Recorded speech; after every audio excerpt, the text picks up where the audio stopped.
చందమామ కథలకు స్వాగతం. ఈనాటి మన కథ బాల తీర్పు. కొండయ్యపాలెం అనే గ్రామంలో అవధాని గారు ఆయన భార్య ఉంటుండేవారు. అవధాని గారికి తీర్థయాత్రలకు వెళ్ళాలనే కోరిక ఉండటం చేత కష్టపడిన డబ్బు నుంచి కొంత మొత్తాన్ని 2 ముంతలలో దాస్తూ వచ్చేవారు. ఒక ముంతలో వేసిన వెండి నాణాలు తీర్థయాత్రల కోసమని, 2వ ముంతలో నాణాలు తీర్థయాత్రల నుంచి వచ్చిన తర్వాత అన్నదాన సమారాధన కోసం కూడబెట్టుకున్నారు. కొన్ని రోజులకు ఆ ముంతలు నిండాయి. డబ్బులు కూడటంతో ఒక ముంతలోని నాణాలు తీసుకుని తీర్థయాత్రలకు బయలుదేరారు అవధాని దంపతులు. తీర్థయాత్రలకు వెళ్లే ముందు దొంగల భయం ఉండటం చేత 2వ ముంత యొక్క మూతి గట్టిగా బిగించి ఆ ఊరికల్లా పలుకుబడి గల బొర్రయ్య శెట్టికి దాచమని ఇచ్చారు. అవధాని గారు కుటుంబంతో సహా యాత్రకు పోవటం చూసి బొర్రయ్య శెట్టికి ఆ సొమ్ము కాజేద్దామని బుద్ధి పుట్టింది. వెంటనే ఆ ముంతలోని వెండి నాణాలు తను తీసుకుని బదులుగా రాళ్ళు రప్పలు పడవేసి ఎప్పటిలాగా మూత బిగించి ఉంచాడు. భర్త చేస్తున్న ద్రోహం కనిపెట్టిన శెట్టిగారి భార్య ఇటువంటి పని వద్దు, మనకి శ్రేయస్సు కాదు అని అనేక విధాలా చెప్పి చూసింది. కానీ శెట్టికి ఆ మాటలు నచ్చలేదు. మరికొద్ది రోజులకు అవధాని దంపతులు యాత్రలు ముగించుకుని వచ్చారు. మరునాడు అన్నదాన సమారాధన చెయ్యాలి కనుక బొర్రయ్య శెట్టి వద్ద దాచిపెట్టిన తన ముంత అడిగి తీసుకున్నారు.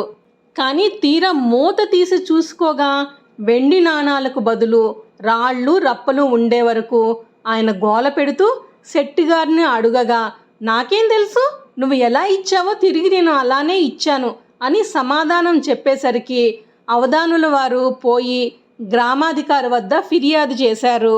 గ్రామాధికారి అంతా విని తీర్పు ఏమి చెప్పాలో ఎలా చెప్పాలో అర్థం కాక, రేపు ఉదయం రండి తీర్పు చెబుతాను అని వారిని పంపించిన దగ్గర నుండి తీర్పు చెప్పడం ఎలాగా అనే విషయం ఆలోచిస్తూ కూర్చున్నారు. గ్రామాధికారి కూతురు చాలా తెలివైనది. విచారించవద్దని ఆమె తండ్రికి ధైర్యం చెప్పి ఈ సమస్యను తనే పరిష్కరిస్తానన్నది. మరునాడు అవధానులు, ఆయన భార్య, బొర్రయ్య శెట్టి అతని భార్య గ్రామాధికారి ఇంటి సావిట్లో హాజరయ్యారు. అక్కడ మూత వేసిన 4 బుట్టలు సిద్ధంగా ఉన్నాయి.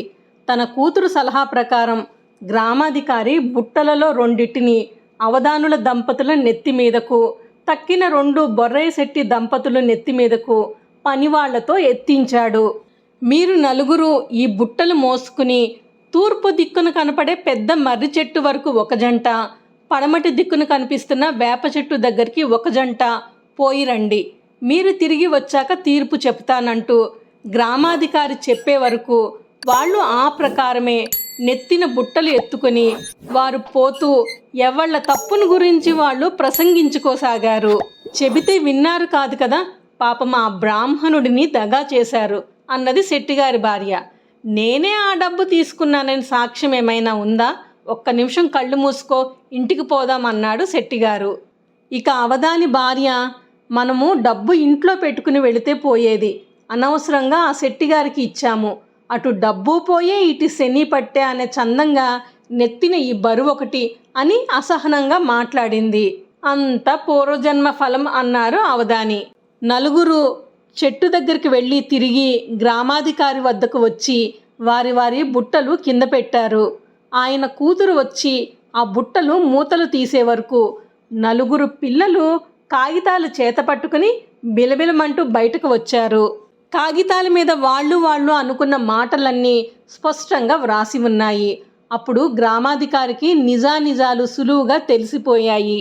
అవధాని గారి సొమ్ము ఆయనకి తిరిగి ఇప్పించి వేసి బొర్రయ్య శెట్టిని ఖైదులో వేయించారు.